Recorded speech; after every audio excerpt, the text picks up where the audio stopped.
네이버를 시작으로 주총 시즌 막이 올랐습니다. 오늘 금요 특집에서는 주요 기업들의 주총 이슈와 관심주에 대해서 한번 알아보도록 하겠습니다. 최영동, 최수창 주식창 고수와 함께하겠습니다. 안녕하십니까? 네, 안녕하세요. 네, 최수창 고수님 다음 네. 주 목요일이죠. 24일 현대차 주총이 예정돼 있는데요.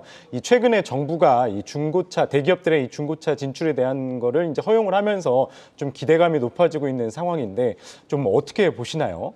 우선 이번 주총에서 포인트 네. 뭘 봐야 될지 짚어드리겠습니다. 첫 번째는 스마트 솔루션입니다. 그러니까 2020년도에 주총할 때 모빌리티하고 전동화에 대해서 정관 사업의 목적을 넣었거든요. 네. 이번 올해에는 주총에서 주목될 것이 전동화.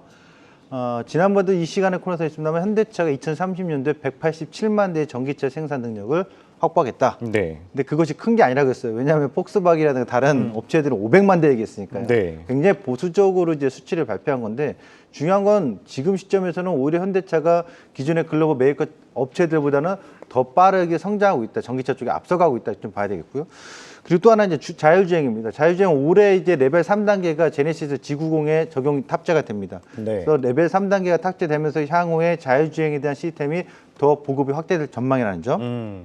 그리고 로봇입니다. 네. 로보티스인데 올해 현대차 그룹에서 나오는 로봇은 물류센터 쪽에서 이용된 물류 로봇 스트레치라고 하는 것이 연내 출시 예정입니다.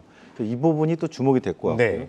하나는 도심항공인데 이 도심항공 부분은 2028년도에 상용화를 목표로 지금 개발 중이고 연구하고 있기 때문에 이런 것이 화두가 되겠습니다만 더 중요한 화두는 중고차 시장 허용입니다. 네. 이게 왜 중요하냐면 지배구조의 지분 변화 때문에 그렇습니다. 그러니까 지금 정의선 회장이 최근에 한 23.29%, 한 3점 몇 프로를 칼라의 그룹에 매각을 했는데 이 이유는 현대모비스 지분이 너무 없어요. 네. 또 향후에 현대차 그룹 지배구조 변화에 있어서 현대글로비스는 주가의 상승 모멘텀으로 올려서 지분 가치를 높게 해서 매각을 통해서 자금 확보를 해야 되고 네. 그 자금 확보를 통해서 향후 현대모비스 지분을 지금 0.37% 정도 네. 그 정도밖에 되지 않기 때문에 최상단의 현대모비스 지분을 구매하기 위해서 현대모비스 주가는 계속 저가에 좀 머물러 있을 가능성이 높고 네. 대신 현대그룹에서 뛰어야 되는데 그러려면 촉매제가 필요한데 그게 중고차 시장이거든요. 이 중고차 시장 연내 우리나라 국내에서 한 24조에서 적게는 많게는 30조가 넘는 큰 시장입니다. 네. 신차 판매보다도 한 1.6배 이상의 큰 시장인데 이것이 좀 고민될 게 중고차 시장에서 소비자들이 불만이 있는 이유는 허위 매물이 많다. 그렇죠. 네, 상품의 어떤 평가질 자체가 나쁘다 이런 거거든요. 이게 속속 계속해서 지금 언론에서 나와 있는 거고 실질적 불만 사항인데 이 현대차가 뛰어든다 당장의 수익이 엄청나게 나지는 않겠습니다만 네. 큰 변화는 있을 거예요. 어떤 변화냐면 5년에 10만 킬로 이내에 현대차 중고차에 대해서만 매물을 거래하겠다. 그렇다면 기존의 영세라는 표현을 할 기존에 우리나라에서 거래되고 있는 중고차 매매 단지에 있어서는 상당히 큰 타격이에요. 실질적으로 5년 이내 10만 킬로 미만의 현대차가 중고차 시장에서도 가장 값어치가 있거든요. 그러니까 중고차 딜러들이 매입을 하면 매입한 이후에 거기에다가 마진율을 붙여서 매매를 하는 건데 이걸 현대차가 실질적으로 뛰어든다고 하면 네. 사실상 가장 좋은 매물들은 현대차가 진출해서 매물 확보를 하게 되면 네. 그래서 뭐 현대차는 상당히 승승장구하겠죠. 그럼 그렇죠. 이것을 비유를 하자면 과거 동네 골목 가게의 슈퍼마켓하고 네. 지금 편의점하고 비교할 수 있어요. 지금 과거에 슈퍼마켓 있을 때 불편함 없었습니다만 편의점으로 바뀌어가면서 사실상 편의점의 가격이 좀 비싼 건 알지만 대다수의 소비자들이 편의점을 편하게 이용하거든요. 중고차 시장에서 현대글로비스가 그런 역할로 과도기를 이끌어갈 수 있다는 점이죠. 그런 점에 있어서 현대차 브랜드를 가지고 중고차에 뛰어든다는 것은 네. 상당한 파급력이 있다. 이건 제가 짧은 시간에 다 말씀 못 드리겠습니다만 큰 폭에 있어서 큰 변화가 있을 거고 그렇다고 현대차가 뛰어든다고 해서 허위 매물이 이런 게 사라질 거냐 그렇지는 않다고 봐요.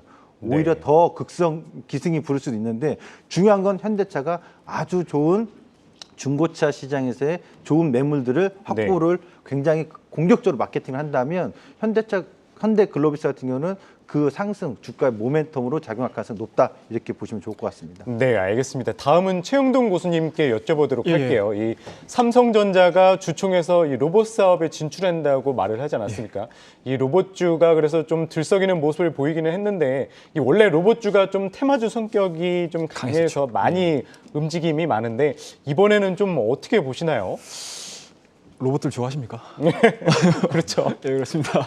예, 남자분들의 뭐 로망입니다, 여러분들. 뭐 한 발 한 발씩 또 네.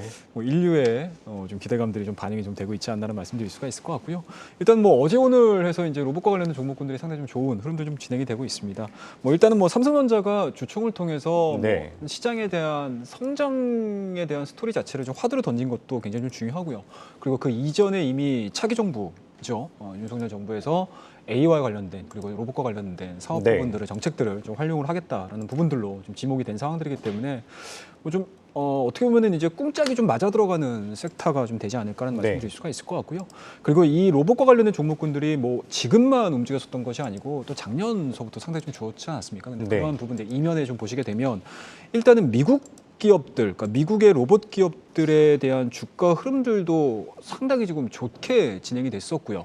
그리고 작년도에 로봇 주물량 자체가 상당히 좀 성장을 큰 폭으로 좀 보여주고 있는 상황들이기 때문에 글로벌적으로 로봇에 대한 관심도가 상당히 좀 증가가 되고 있다라고 말씀드릴 수가 있을 것 같습니다. 네. 그와 더불어서 이제 삼성전자의 이면을 좀 보셔야 될 것 같은데 일단은 삼성이 주총을 통해서 신사업 발굴에 대한 부분들을 상당히 좀 많이 강조를 했습니다. 그러니까 로봇이라든지 이제 메타버스에 대해서 이제 하나의 좀 방점을 좀 찍었었는데 일단은 이걸 좀 고민을 좀 많이 하셔야 될 것 같아요. 작년도, 재작년도 같은 경우는 성장에 대한 하나의 틀 가지고 시장이 굉장히 큰 폭으로 상승을 했다라고 하게 되면 네.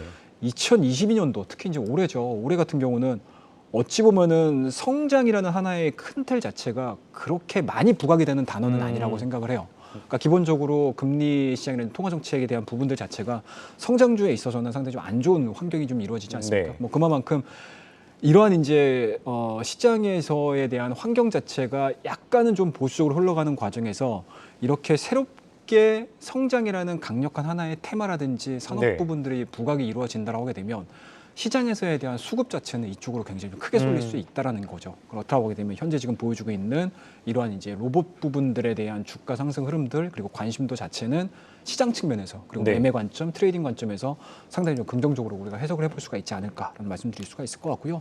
비단 이 삼성전자뿐만 이 로봇 사업에 진출을 하는 것이 아니고 앞서 우리 최수정 고수님께서 말씀하셨던 것처럼 현대차도 지난해 1조를 투입을 해가지고 미국의 네. 로봇 기업을 좀 인수를 했습니다. 그리고 LG 같은 경우도 마찬가지로 이 로봇과 관련된 스토리들을 이어가기 위해서 이러한 사업 부분들에 대해서 상당히 조금 횡보 자체가 굉장히 공격적으로 좀 진행이 되고 있는 상황들이기 때문에 그 부분들에 대해서도 좀 포커스를 좀 맞추시고 성장성이 단기간에 끝나는 것이 아니고 어떻게 보면 22년도에 한 해를 로봇으로도 이어갈 수 있는 그런 이제 네. 뭐 뭔가 시장에서의 이제 화두를 좀 던진 상황들이기 때문에 그 부분들에 대해서는 좀 포커스를 좀 맞추셔야 되지 않을까라는 말씀드릴 수가 있을 것 같고요. 다만 이제 종목들을 이제 편입을 네. 시키고 선택을 하시는 데 있어서는 초기에는 사실은 로봇과 관련된 테마주들이 다 움직일 수 있어요. 그렇죠. 그런데 이제 어느 정도 주가에 대한 상승 부분들이 다 무르익고 나서는 관련된 기업들이 좀 뛰어 올라올 수 있는 상황들인데 일단은 뭐 개인적으로는 유진 로봇에 대한 움직임들을 좀 관심 있게 좀 지켜보자 네. 말씀드리고요. 그다음에 이제 레인보우틱스도 마찬가지로 이제 뭐 관절 쪽이라든지 이런 부분들에서 좀 포커스를 좀 맞춰볼 만하지 않을까라는 말씀드리고 그리고 뭐 오늘 같은 경우는 주가에 대한 상승폭이 그렇게 크지 않은 상황들이긴 한데 휴림 로봇 같은 경우 약간은 네. 좀 작은 종목이긴 하지만 이런 종목군들도 변동폭을 좀 보여줄 수 있다는 거 말씀을 드리도록 하겠습니다. 네, 주총 관련해서 또 이슈가 많이 나오는 것 중 하나가 바로 이 경영권 문제가 아닐까 싶은데요. 이 올해도 이 금호석유화학이라든지 한진 등 경영권 분쟁이 있는 기업들의 이제 주총 표대결이 있는 게 또 주목받고 있는데 네. 만약에 경영권 분쟁주 투자를 한다면 좀 어떤 걸 봐야 할까요, 최수찬 교수님? 일단 투자 안 합니다. 왜냐하면 경영권 분쟁에 있어서 여러분들이 가담을 해서 내부적으로 어떤 정보를 얻거나 네, 표대결에 있어서 얻을 수 있는 이익이 별로 없어요. 그렇죠. 힘들죠. 네, 힘들기 때문에. 근데 포인트는 있습니다. 경영권 분쟁에 있어서 이번 주총에서 금호석이나 일단 한지는 기대치가 없다. 미비하다. 근데 어떨 때는 경영권 분쟁 때문에 주가가 막 올라가던데요. 최근래 기억난 게 한진 사태였잖아요. 그렇죠.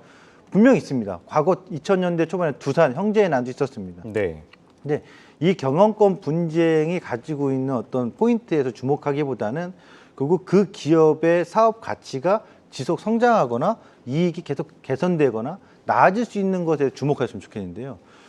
그런 부분을 본다면 금호석유는 제가 한 가지 조사를 해왔는데 네, 경영권 분쟁 이전의 지분입니다. 대주주 43%, 외국인 29%, 그 다음에 기관은 21%, 개인 투자자분은 7%였습니다. 소액 네. 주주들은. 그런데 경영권 분쟁이 터지고 나서 막 얘기가 나온 다음부터는 대주주 변화 없습니다. 외국인 29에서 20%뚝 떨어졌고 뚝 지분율이. 떨어졌네요. 네. 연기금이 매도하면서 21%였던 기관의 지분율이 16% 떨어졌고요. 개인 투자자 소액주주만 7에서 21% 증가했거든요. 개인들만.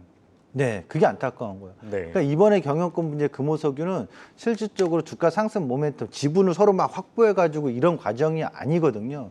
그렇기 때문에 이번 구간에서도 큰 기대는 안 된다라고 봐야 될 것 네. 같고요. 한진도 강성호 펀드가 지분을 충분히 확보한 상태, 그때는 지분을 막 확보해 나가니까 시장 내에서 주가의 상승 모멘텀으로 수급상 영향을 줬습니다만 지금은 그렇지 않거든요. 이제는 차익하고 좀 나가려고 하는 명분을 만들고 있기 때문에 이 두 기업은 크게 의미가 없는데 또한 이 기업들의 가치 자체에서도 크게 기대치가 높은 성장은 아니거든요. 사실상 화학사업자에서 금호석유화학이 신성장 산업을 하고 있냐? LG화학은 2차 전지는 전자재로 했잖아요. 네. SK이노베이션 정유 쪽은 2차 전지 했잖아요. 하나는 솔루션은 태양광 하잖아요. 네. 금호석유는 안 해요. 롯데키메카는 그나마 수소 쪽에 뭐 한다고 합니다만 그렇죠. 금호석유는 안 해요. 그냥 부타디엔 쪽이에요. 그래서 성장 모멘텀이 또 부재하기 때문에 주가 상승 동력이 저는 약하다고 봐요. 그래서 이번 주총에서 경영권 분쟁이 나온다 하더라도 크게 주가 상승 모멘텀을 작용하기 어렵다. 한 종목이 좀 관심이 있습니다. 최근에 어떤 종목인가요? 네. 한미약품. 한미약품 같은 경우는 사실 3남매 경쟁이 크게 없었는데 네. 최근에 미묘한 변화가 있어요. 분명 그 경영진 쪽에서 가족 관계에 있어서는 문제 없다 합니다만 시장에서는 뭔가 좀 문제 있다라는 인식으로 받아들이기 때문에 네. 향후에 한미약품 3남매에 있어서 지분이 거의 비슷해요. 장남이 한 7점 몇 %, 그 다음에 장녀하고 차녀하고 막내가 한 8%인데 요 3남매의 지분 구조가 거의 지분율이 비슷하다 보니까 향에 미묘한 변화가 있다라는 점. 그리고 최근 한미약품이 올해 두 건 FDA가 있잖아요. 네. 요거 한번 주목해 본다면 지금 주총에서 24일 날 한미약품의 이슈를 한번 살펴봤으면 좋겠습니다. 말씀하신 것처럼 한미약품뿐만 아니라 이 제약바이오의 이 주총 관심 갖는 사람들이 많은데요. 이 최근에 이 제약바이오주 주가가 흐름이 상당히 좋지 않아요. 작년에 비해서 뭐 반토막 난 기업들도 있어서 이 제약바이오 기업들 중에 뭐 자사주 매입을 한다든지 현금 배당을 한다든지 무증을 한다든지 그래서 좀 주주 달래기에 나서는 기업들이 상당히 많은 편인데 이번에 좀 주주총회에서 주주 친화 정책 발표가 있을 거라고 보세요, 최영돈 교수님? 일단은 뭐 막아야 되지 않겠습니까? 네, 그렇죠. 자, 일단은 뭐 주가에 대한 움직임들이 워낙 좀 좋은 쪽으로 좀 진행이 된다라고 하게 되면은 정말 네. 주총은 잔칫날이거든요. 네. 근데 워낙 주가에 대한 흐름 자체가 안 좋고요. 또 미래에 대한 뭔가 성장 먹거리라든지 그리고 네. 사업에 대한 방향성 자체가 굉장히 좀 모호해질 때는 이 주총이 정말 어려운 그런 이제 날이 되는 경우들이 상당히 좀 많은데요. 뭐 그런 부분에서 보시게 되면 올해 있을 제약바이오 기업들의 주총에 있어서 좀 난항이 좀 예상이 되지 않을까 네. 말씀드릴 수가 있을 것 같고요. 뭐 그 중에서도 좀 탄력 있게 움직일 수 있는 종목 그리고 탄력 있게 좀 볼 수 있는 부분들 그리고 좀 긍정적으로 해석할 수 있는 부분들은 일단은 25일 날 있을 셀트리온 정도가 좀 되지 않을까라는 네. 말씀드릴 수가 있을 것 같아요. 일단은 뭐 최근에 회계 이슈가 어느 정도 해소가 됐습니다. 맞습니다. 일단은 뭐 이제 국가기관에서 어느 정도 이제 회계에 대한 부분들에 있어서도 좀 자유로워지는 모습들이기 때문에 일단은 셀트리온은 이제 온전히 사업에 대한 이야기들을 좀 할 수 있는 시간을 좀 활용할 수 네. 있지 않을까라는 말씀드릴 수가 있을 것 같고요. 뭐 그런 부분에서 보시게 되면 최근에 셀트리온 제약, 셀트리온 관련된 기업들에 대한 평가 자체가 사실은 그렇게 썩 좋지는 않습니다. 네. 아무래도 이제 뭐 코로나 진단 키트라든지 뭐 코로나 관련된 제약이라든지 이런 부분들에 대한 긍정적인 부분들은 좀 있지만 바이오 시밀러에서 그렇게 크게 성적을 좀 내지 못했었거든요. 네. 그래서 아마 이 부분에 대해서 앞으로 사업 계획을 어떻게 가져갈 것인가 2022년, 2023년 향후 벌어지는 일들에 대해서 얘기를 할 가능성이 상당히 높기 때문에 일단은 셀트리온은 뭐 주가도 좀 많이 빠져 있는 상황들이고 네. 항상 발목을 잡았었던 이슈들도 해결이 되는 상황들이기 때문에 뭐 그 부분들에 있어서는 긍정적으로 좀 전환이 될 가능성이 상당히 높지 않을까 말씀 좀 드릴 수가 있을 것 같고요. 뭐 여담이긴 하지만 셀트리온 같은 경우 또 강성주주 분들이 워낙 또 그렇죠. 많지 않습니까? 워낙 많죠. 그러다 보니까 참 주총 좀 재미있게 좀 진행이 되지 않을까 네. 라는 생각이 좀 들고요. 그다음에 이제 두 번째 종목은 우리나라 대표적인 CMO죠. 삼성바이오로직스입니다.